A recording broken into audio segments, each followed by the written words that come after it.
Years and Years is a sci-fi drama from 2019, and I mentioned the release year for a reason. Despite everything else I'm going to say about it, it very accurately captures that feeling of being thrown into a future that you didn't ask for, and is quite honestly terrifying. No matter what wing of politics you subscribe to, I say this as someone who is politically the opposite of Russell Davies, and I will commend him on this much alone. But how does the fiction compare to reality? That's the question.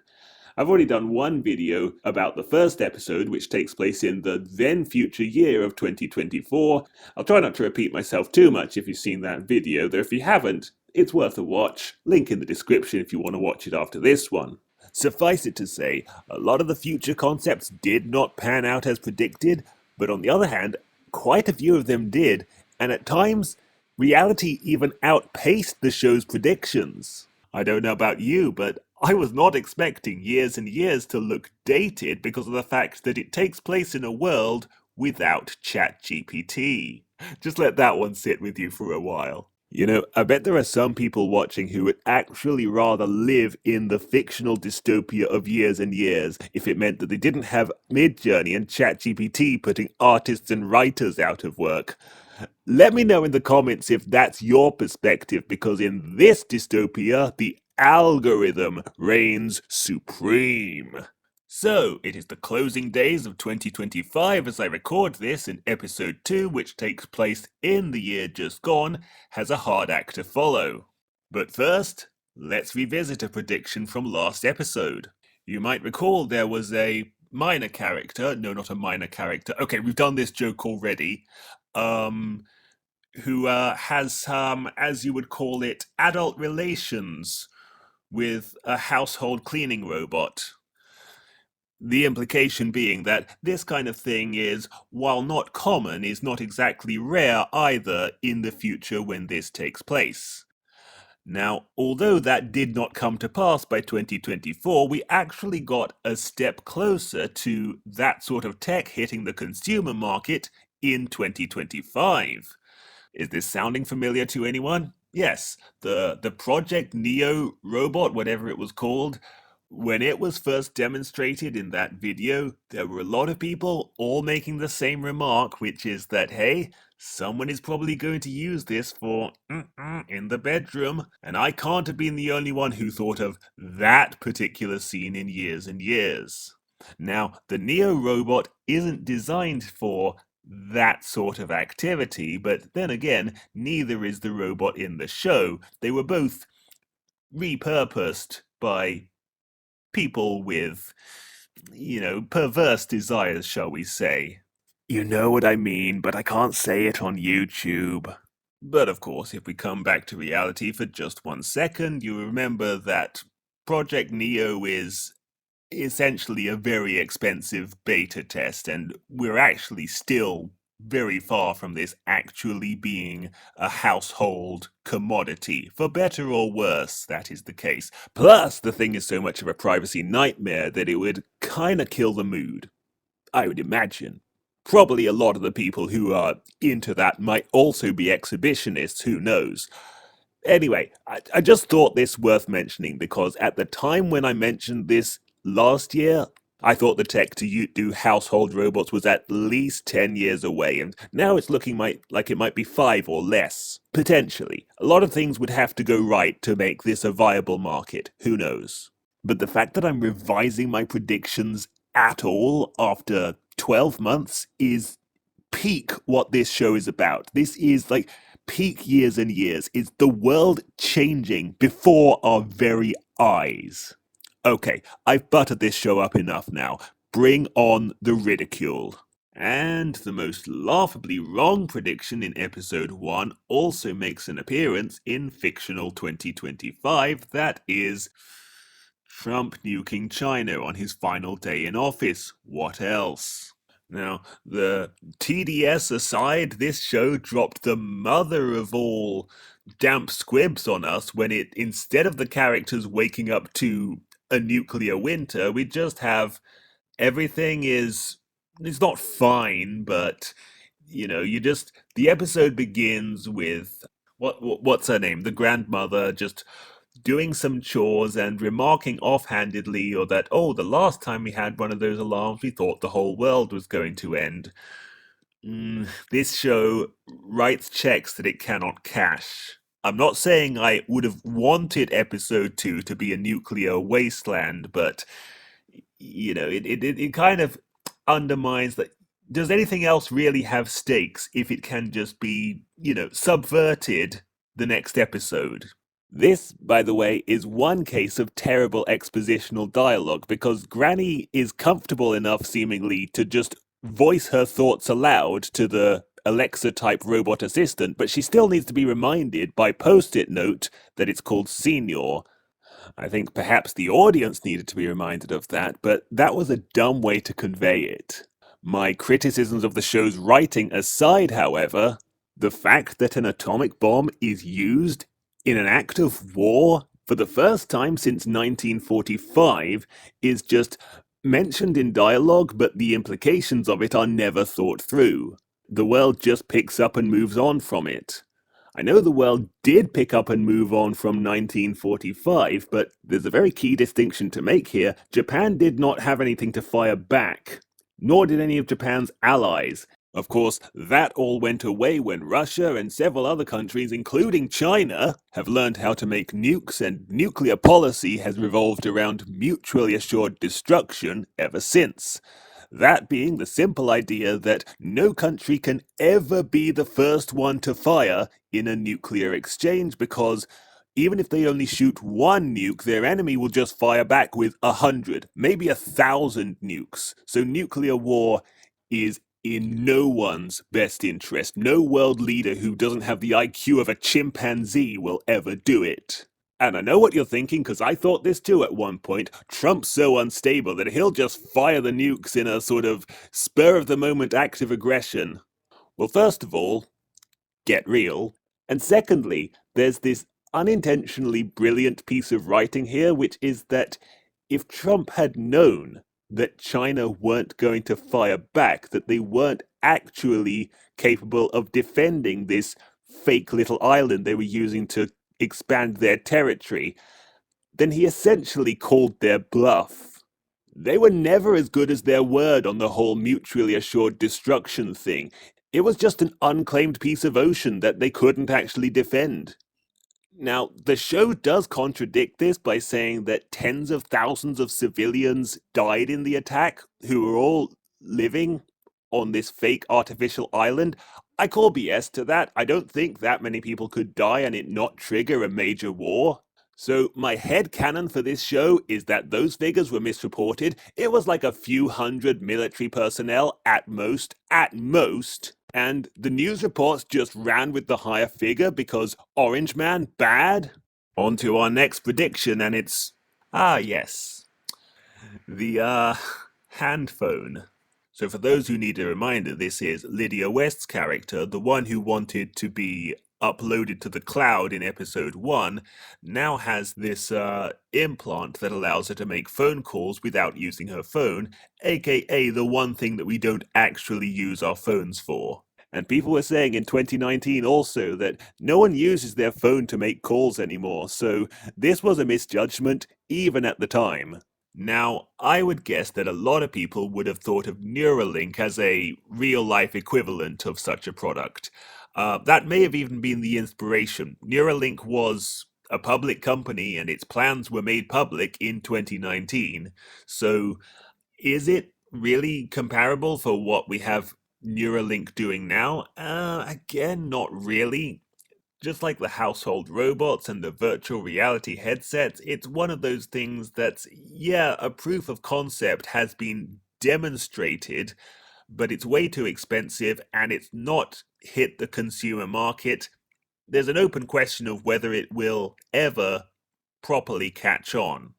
And when I say it's not hit the consumer market, what exactly do I mean by that? Well, Bethany's handphone implants are a purely elective procedure that her work pays for, whereas Neuralink right now is a medical device.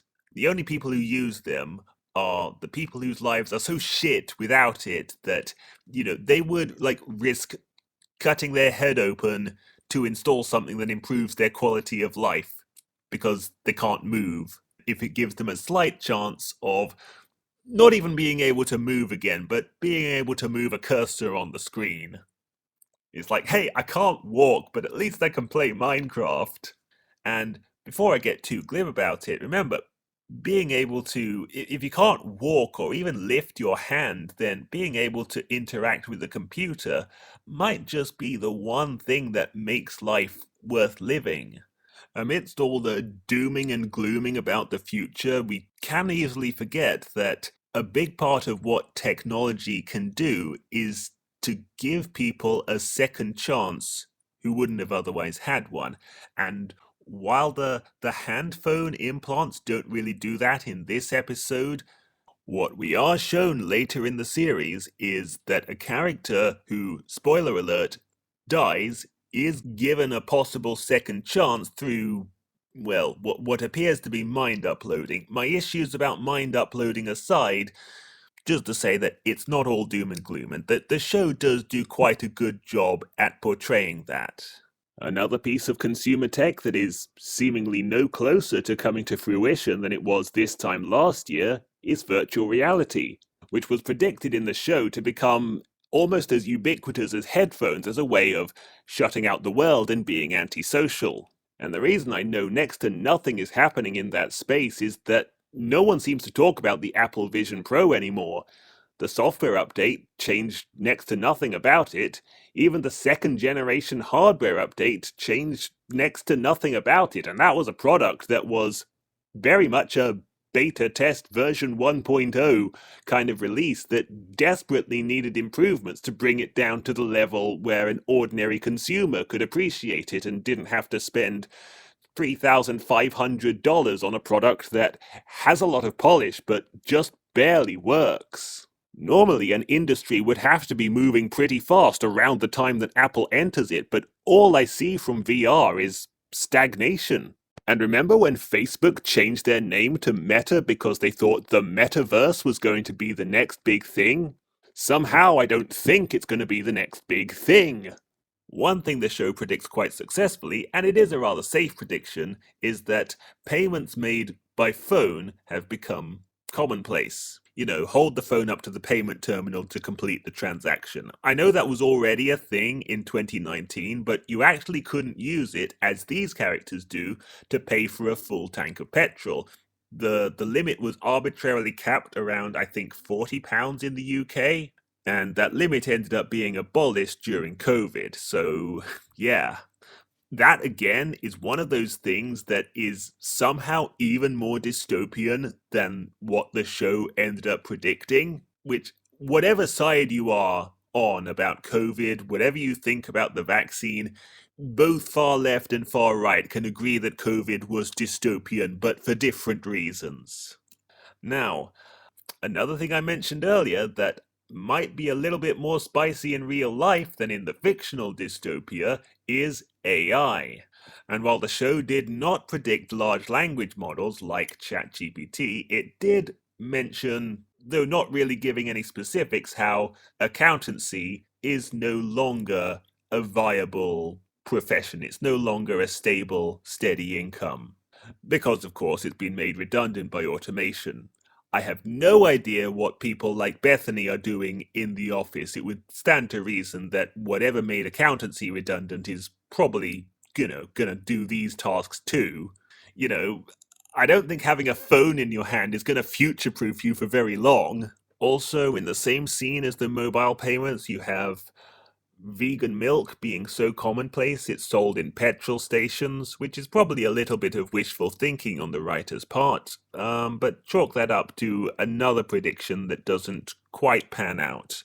I know you have soya milk and oat milk, but those were already a thing in 2019, whereas I think the show was predicting that it becomes a bit more like you don't even call it soya milk or oat milk anymore, you just call it milk, except, well, legally the companies aren't allowed to call it milk, so they'll probably do a similar thing like they do with vegan meat substitutes. They call it stuff like no chicken, or at least I think when the characters are calling it non-milk, that's kind of the impression that I get from it.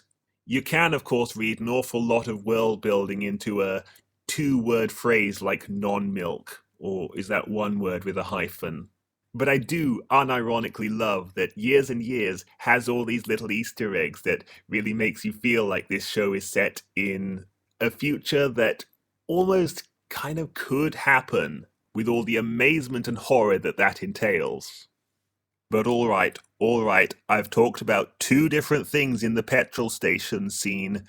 Let's get on to the main reason why they included this scene in the first place. It is apparently really easy to deport people in this future. Yeah, in case you don't know, the moral of Years and Years, because of course it has a moral, all Russell Davies shows have morals, is about how important it is to treat refugees well and to accept them into society, and that anything less than just giving them citizenship fresh off the boat, allow them to work, allow them to mate with the native population, even the ones immigrating here illegally on rubber dinghies, even the ones on dinghies. The character of Victor is a stand-in, a microcosm, if you will, for the unspecified other who comes here expecting a better life, and who can and should be given a better life.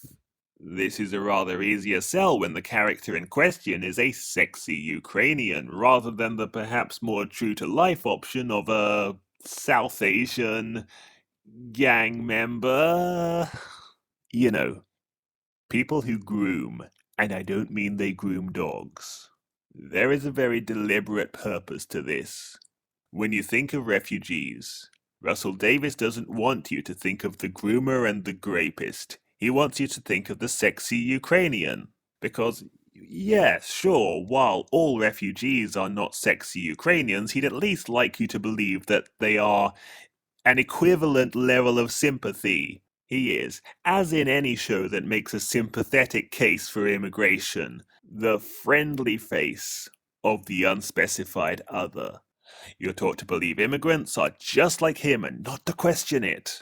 It's never mentioned that the people who want to send him back to Ukraine are racist. It's there in the subtext. The only people who want him out of the country are not sympathetic characters. You have Danny's ex-husband Ralph, who is, just being a vengeful jerk when he reports Victor to the authorities. The authorities themselves are portrayed as outright evil. You have Vivian Rook. I can't believe I've got this far in the review without mentioning her as the sort of avatar of everything wrong with, what Russell Davies sees as the far right, distilled into a single Farage-like figure. Um, and then, of course, you have Stephen. But of course, that's for another episode. We'll talk about that in 3 years' time. Now, is it actually as easy as this show makes it out to be for someone like Victor Guerrea to get deported for, working when he's not supposed to be working? Right off the bat, you have all of these, like, immigration lawyers and deportation flights aren't even allowed to leave the runway because of activists protesting, and it's I can't really describe this without a value judgment. I think it is sick. I don't think it is sick that they do these deportations. I think it is sick that they don't do enough of them. If it were even half as easy to deport the brown grapists as it is to deport the gay Ukrainians, then the world wouldn't be perfect, but it would be an awful lot closer to being fixed. Most of the time you hear about the customs and immigration system being a nightmare for new arrivals. It's often in the context of, like, oh, well, someone had to, like, someone, perhaps a high value immigrant is being put through, like, mountains and mountains of paperwork to do everything through the proper legal channels and to cross every I and dot every T. I said that wrong, but you get the point. And and then at the same time as that happens, the people who are just pure dead weight, they arrive with nothing but their warm bodies and the ability to ride a bike and barely understand English and follow the road laws, but as long as you can ride a fucking bicycle, you're in the country. Not that they even check for that. They're just, and I don't mean just the illegal ones. I don't mean just the illegal ones.